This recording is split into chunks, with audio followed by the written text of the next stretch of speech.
लाओ त्से खड़ा है नदी के किनारे। एक आदमी डूब गया है। लोग उसकी लाश को खोज रहे हैं। आखिर में लाश खुद ही पानी के ऊपर तैर आई है। और लाओ त्से बड़ा चकित होता है, जिंदा आदमी तो डूब गया और मुर्दा ऊपर तैर आया, मामला क्या है?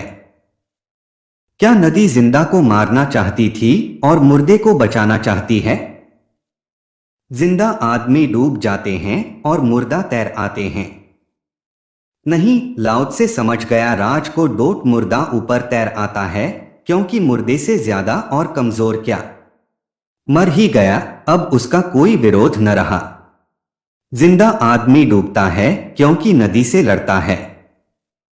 अगर जिंदा भी मुर्दावत हो जाए तो नदी उसे भी ऊपर उठा देगी। तैरने की सारी कला ही इतनी है कि तुम नदी में मुर्दे की भांति हो जा। तो जो लोग तैरने में कुशल हो जाते हैं वे नदी में बिना हाथ पैर तड़फड़ाए भी पड़े रहते हैं, मुर्दे की तरह। नदी उनको संभाले रहती है। उन्होंने नदी पर ही छोड़ दिया सब। कमजोर का अर्थ यह है कि अपना बल क्या, इसलिए अपने पर भरोसा क्या, छोड़ देते हैं। ऐसा लाओ त्से जीवन की छोटी छोटी घटनाओं से सारभूत को चुनता रहा है। उसने किसी वेद से और उपनिषद से ज्ञान नहीं पाया है। उसने जीवन का शास्त्र सीधा समझा है, जीवन के पन्ने, जीवन के पृष्ठ पढ़े हैं। और उनमें से उसने जो सबसे सारभूत सूत्र निकाला है वह है कि इस संसार में अगर तुमने शक्तिशाली होने की कोशिश की तो तुम टूट जाओगे, और अगर तुमने निर्बल होने की कला सीख ली तो तुम बच जाओगे। भक्त गाते हैं, निर्बल के बल राम। जो बात स्वभावतः घटती है वह राम पर आरोपित कर रहे हैं।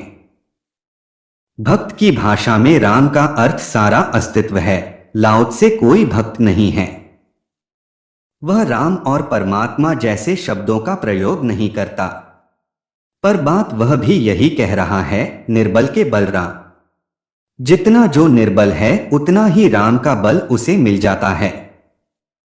लाओ त्से भी यही कह रहा है कि जो जितना कमजोर है अस्तित्व उसे उतनी ही ज्यादा शक्ति दे देता है, और जो अकड़ा हुआ है अपनी शक्ति से अस्तित्व उससे उतना ही विमुख हो जाता है।